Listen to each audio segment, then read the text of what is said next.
Hey guys, welcome back to the channel. So today we're going to do something really special. I've been meaning to do a shot of the Omega Moonwatch, and while I originally thought I was going to be shooting a just basic Speedmaster Professional, I have something even more special today. So, like many of you back when Basil and Omega did the release of the Dark Side of the Moon watches several years ago, I want to say the Dark Side of the Moon about 2015 or so, I fell in love with them, and I know a lot of you guys did too, on all their different iterations. And collectors quickly swept them up, and I never thought that I would actually come across one in real life. And I know a lot of people at the time were kind of hot or cold on them. They weren't really sure what to think about it. And Omega's done so many different iterations of their classic Speedmaster Moonwatch, but I have to say I've always been a fan, and in person I'm even more so of a fan. And this particular version is the Sedna Black edition. So you have, like the other Dark Side of the Moons, you have the dark ceramic case, which is very, very nice. And in this case, it's actually complemented by 18 karat Sedna gold. So it's very classy, and I have to say too, for a modern watch, they haven't really lost the sense of classic proportions and stance of the original Speedmaster here. It very much feels as timeless as it does in any other of the classic iteration. So very, very cool piece. Once again, I'm over visiting my friends at Bernard Watch, who was offering this watch for sale. I have to be honest, when I first saw these things, one of the few criticisms I did have was I thought their retail price was ridiculous. Retail price on these things new is about $15,000, which I have to say I think was a little ambitious on Omega's part. However, Bernard is offering this one for a substantial discount, and I think as a second-hand buy, or in this case as one that's bought in never worn condition for a much more fair price, I think they offer quite a lot of value for the money. So one of the things that separates this watch from the standard line is, of course, as I mentioned, that ceramic case. And I think a lot of you guys, if you're familiar with like plated PVD cases, you may not immediately realize that this is actually anything other than a plated case. But this is true black ceramic, and so it's going to be pretty durable as it holds up, and you're not going to have any of the finish coming off. This is the actual color of the ceramic. And it's cool too how they've done these nice little call out features in it.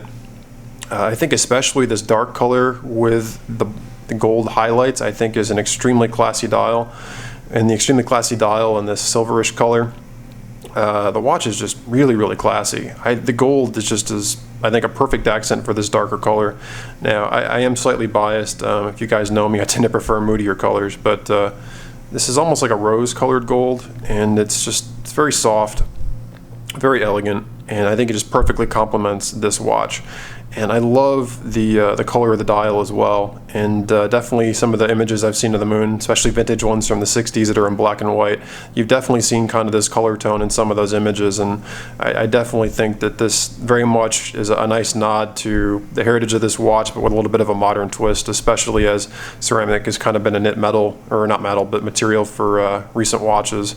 And again, it's just a very classy blend of the ceramic with this 18 karat gold going on here, the Sedna gold.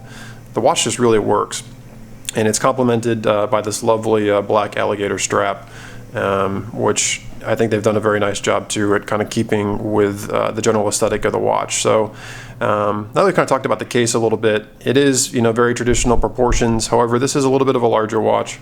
You're looking at a watch that's about 44 millimeters. And one of the other big call-outs from this one compared to the other ones of the past is this does not feature a Lemania-based caliber.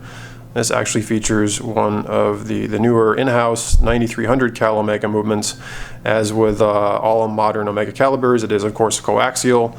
It features a 60-hour power reserve. It has a silicone hairspring. It's Nivahawk shock resistance, and this is a truly modern movement. Now, it is an automatic, which you guys know the traditional Speedmasters are not, given the gravity conditions on the moon. So I have to say I'm not quite sure how I feel about it being an automatic caliber. I do like the vintage manual wind Lemania-based movements. But this is meant to be an everyday watch, and as such, this is a much more usable movement than a base Lemania would be. A lot of people don't really feel like sitting around winding their watches. I know I do, but I think for the majority of the audience that's going to be buying these watches, I think this is definitely probably the better movement to put in this watch. So what you're looking at too is also a very minimalist style. You have seconds over here at 9 o'clock, typically something you'd see with like a Valjoux 7750 based movement. However, in this case, it's nicely balanced and complemented by a 12-hour counter. This is a 12-hour counting chronograph. And its traditional functionality. So you start and stop with the top pusher here, and it'll count up to 12 hours and then reset. And then you can reset down here with the bottom pusher. You also have a nice little date feature here down at 11 o'clock. Something that I've criticized Rolex for many years on, especially when I had my Daytona, was that they never gave you a date aperture. And while I would never want to see a Cyclops on a Daytona, I do think Chronograph should have a date feature, and this is something too you would not see on the majority of the Speedmaster range as well. So I like that they include the date. I love the black with the gold tone font. I think it perfectly accents the dark ceramic case and the 18 karat gold. This watch is just, in person, it just has quite a presence to it. It definitely has kind of that vintage 60s feel, but a little bit of a modern flair. And you know, I know it sounds silly and it's a marketing exercise to call this the dark side of the moon, but I think they executed it nicely. I think you definitely have a little bit of that, you know, kind of 60s space race feel about it. I think it definitely would look at home on the moon, assuming you would be wearing an automatic caliber, of course. Now, it actually, again, is a 44 millimeter case, but it's a 50 millimeter height lug to lug. So it is a pretty thick watch. It's also about 17 millimeters overall in thickness, but it does have a traditional 20 millimeter lug, so you can accommodate, you know, most of your typical strap sizes. One other brief thing about the movement, I know I'm going to get asked as I overlooked, is it is 28,800 beats per hour. So it's kind of the perfect balance of serviceability, accurate timekeeping, and a smooth sweep. When you go above that, you tend to need service more often. When you go below that beat rate, you tend to have slightly less accuracy. So you'll see a lot of manufacturers, Omega, Rolex, and otherwise, Breitling, tend to settle on that beat rate of 28,800. And I have to say too, for a coaxial, that's actually a little bit higher than normal. Typically coaxials will have a slightly lower beat rate than that. So it is nice to see that they're going with that beat rate for a coaxial movement. And overall, you know, it's just a very, very nice watch. Now, as I said, it's 44 mil, which if you guys know me, you know, is like my perfect size. So I have just under a 7-inch wrist. And as you can see, it's got a lot of presence. I mean, again, you're looking at a 44 millimeter overall, which I think is great. But with that 50 millimeter lug to lug, it has a very nice presence on the wrist. It flows nicely, and you know, it has presence without being oversized, which I really appreciate. And again, it's just, I really love this ceramic, and I love how they have like the little call out for the Omega logo. The contrast on this watch, I think, is one of its best attributes. I love the way the logo stands out. I love the contrast between, again, this 18 karat gold and the ceramic. The different color of the dial, again, with the gold markers. There's just, I think the color choices on this watch are superb. Absolutely superb. The strap is very nice. Again, as I was mentioning, it's a black alligator. I like the red contrast stitching.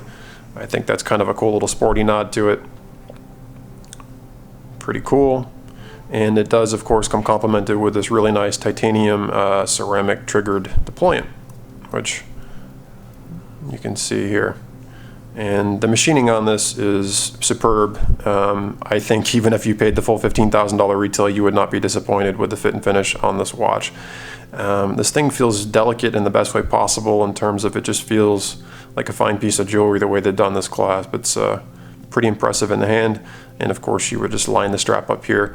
But this watch says it's never been worn. I'm not going to put anywhere on the strap. So we'll snap that back in. Nice little Omega logo on the clasp itself. And yeah, there's not really much more to say about this other than I have to say, you know, again, I fell in love with this watch when I first saw the Dark Side of the Moon series at Basel. But when I first heard they were putting the automatic movements in it, and they were going to call it the Dark Side of the Moon, I was thinking it was going to be kind of, I was starting to wonder if it was going to be a cheesy marketing exercise. But I have to say, in person, this is a spectacular watch. I mean, you can see the light picking up on it a little bit. I know you guys are going to ask me too. It is sapphire crystal, and on both sides. One thing I have to say I really like though is it's not overly domed. It's pretty flat, so you get that nice kind of vintage feel. It almost comes across like a acrylic crystal, which I really appreciate that they did. And they also have loomed it. There are loom on the hour markers on the hands and on the second hand as well. Very nice. And as with all the Omega coaxial movements, first position is winding. It is not a screw down crown. Second position allows you to independently set the hour hand, just like the Planet Ocean that I showed you. I think that is a phenomenal feature of the movement, so you can let the second hand run and you can adjust the hours. If you guys travel through time zones, you basically negate the need for a GMT feature. I think this thing is perfect. And then, you know, it's just, I wish all watches did that, to be honest with you. And then third position, you can go ahead and set the time. We'll set it to the traditional 10:10 so we can get a good look at the dial. But yeah, this movement is superb. Again, I just, that whole being able to change the hour hand independently, I think is one of the greatest complications and most usable complications you could ever have. So guys, I'll go ahead and leave it there. Again, thanks to Bernard Watch for letting me come in and play with this cool piece. As I said, I've loved these things since they came out, but I was secretly worried that I might think they were kind of silly and cheesy in the flesh, but I have to say, in person, this watch has a lot of presence, and I would very happily wear it, especially at the discount they're offering it, given that I thought the retail was a little a little greedy on Omega's part. But yeah, it has the modern flair with the classic touches, and it keeps the timeless aesthetic of the Omega Speedmaster line. So we'll go ahead, guys, and we'll leave it there. Thank you guys so much for tuning in, and let's go ahead and jump back. Hey guys, welcome back. Thank you so much for checking out that video. I really hope that you enjoyed it. And you know, once again, thanks to my friends at Bernard Watch. I'm gonna put a link to their website below so you can check out this watch in more detail.